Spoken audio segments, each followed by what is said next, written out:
Hi, welcome back to Focal Point, AFR Talk, this Monday edition of Focal Point. Taking calls on the film Noah. Did $45 million worth in the U.S., almost $100 million, I think, internationally. So it's a box office hit, no question about it. And by the way, the Son of God, not the Son of God, the movie God's Not Dead. Remember, we talked to Kevin Sorbo, the star of that movie, here just a couple of weeks ago. That movie has now had a second terrific week.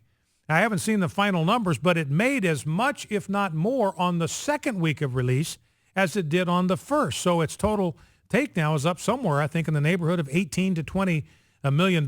So that is an astounding box office success when you consider the budget, when you consider the limited release of that movie. So the word of mouth is outstanding on that movie. Now, couple of quick things before we go back to the phones, 888-589-8840. Tomorrow is April Fool's Day, and I didn't know this, but the roots of April Fool's Day are religious in nature. I didn't know that.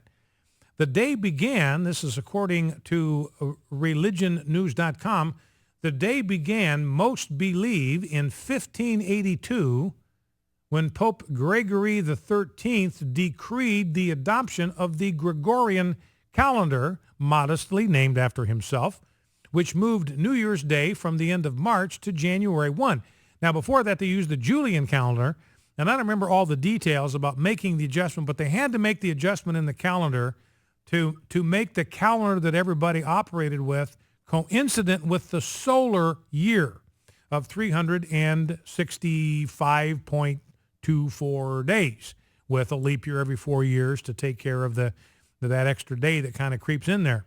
So they decided to make the change in one fell swoop. So there's 11 days or something like that are completely missing from the calendar. Nothing happened on those 11 days in history because the calendar jumped right over them.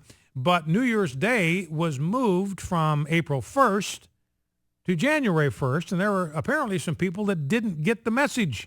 They were the low information voters of 1582, so they continued to celebrate April 1 as New Year's Day, so they were referred to as April Fools. So that is your useless piece of trivia for the day. Well, let's go to the phones.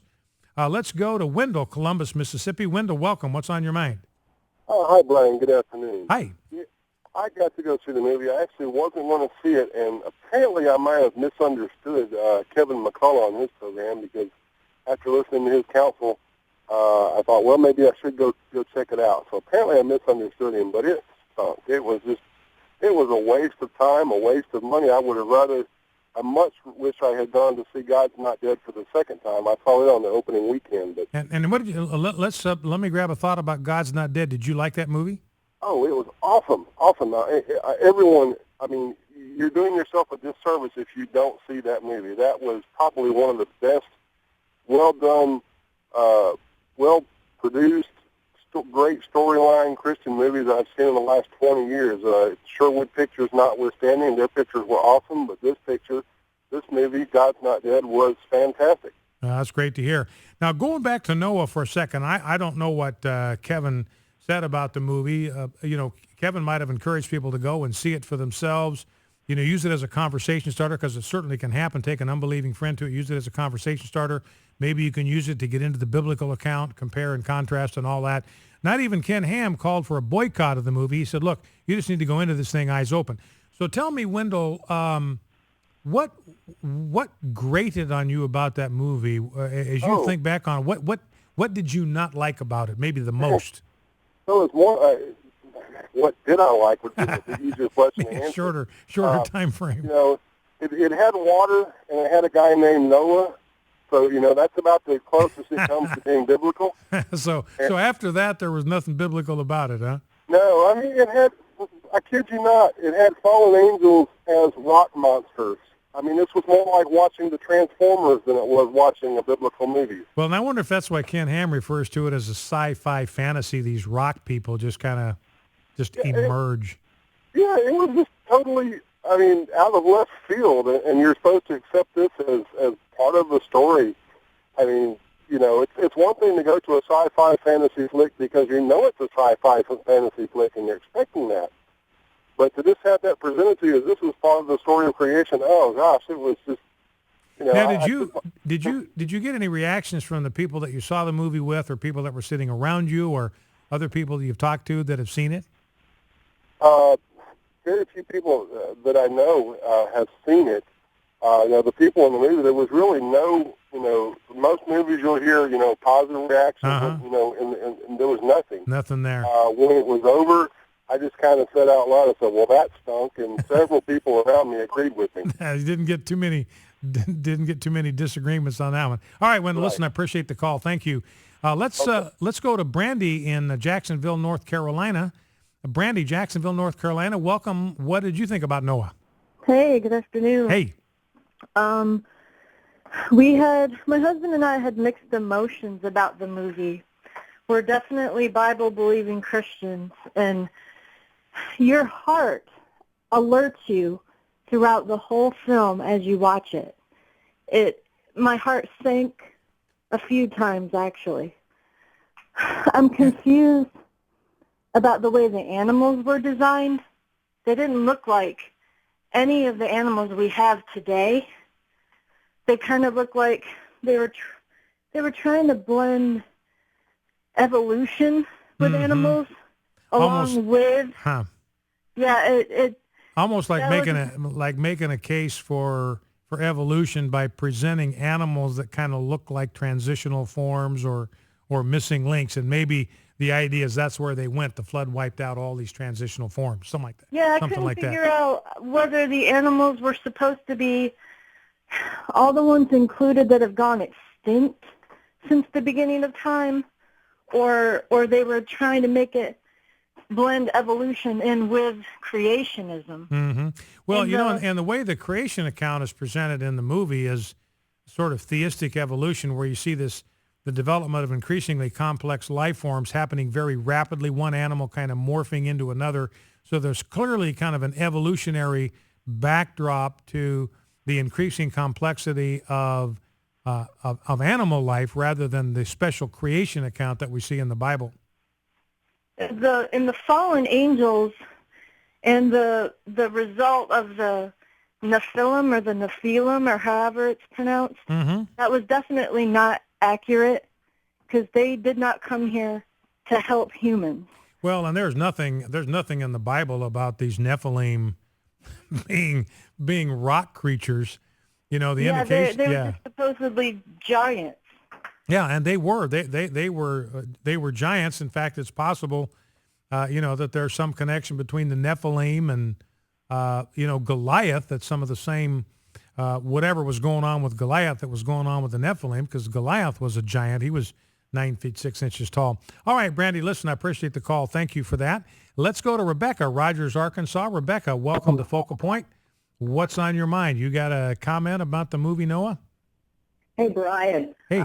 Thanks for talking about it today. My husband and I went Saturday night. What'd you think? And I had mixed emotions. I would not have gone had it not been for Kevin saying some good things about it, not whitewashing it, but, and I thought, I'm ready to see it so I can comment to people and help them. Yeah. And I got into the words there's certainly benefit to that. Go ahead. The lady behind me, she was talking about the biblical account with somebody. I joined in, and I had my phone there, and I got in Genesis, and we were reading it together, kind of. Huh. And, getting a background. Yeah. During the movie, a lady came in who was not a part of the movie and stood there at the side and said loudly, "You people shouldn't be watching anything that doesn't follow the Bible. You should be ashamed of yourselves," which really didn't get laughter. I was sorry for her. Yeah. I felt sorry for her. I saw many good things about it, and I appreciate, my view of when Noah is telling his family about the creation, and then we get to see it as he's telling it. It seemed to me that he's evening and morning, first day, second day, third day. If it's 24 hours, he's giving credence to it. I thought I was just seeing different animals happening. Mm-hmm. You know, I didn't see that they were evolving. I didn't look at it that way. Mm-hmm. But I thought it was quite refreshing and no foul language. Mm-hmm. And the fact that he was trying to be a good man. And when he couldn't easily find wives for the two sons who weren't going to have wives, he saw so much horror in the enemy camp. He just came back with this feeling that he was corrupt, and all of his family, he pointed out their specific errors, you know, in the way they were living. And he just had a down view. It doesn't show the great relationship he had with God. Mm-hmm. Yeah.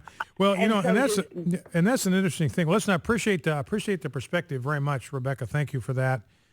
You know, I'm going back and looking at the Genesis account, and what Rebecca's talking about there, that's one of the things that can happen. You go to a movie that at least is connected in some way to a biblical account or a biblical narrative, then you can actually go back to the Bible and compare what you're seeing on the screen or what you saw on the screen or what you're about to see on the screen with real life, with the story as it actually had happened, compare it to biblical history.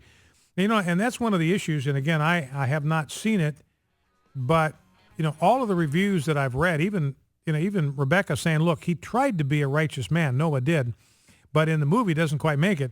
But according to the Bible's account, this is how Noah is described in chapter 6, verse 9. Noah was a righteous man, blameless in his generation. Noah walked with God.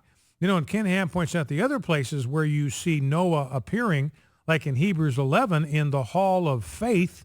He's presented as a man of faith. He's presented as a blameless man. He's presented as a man of character, presented as a man of integrity.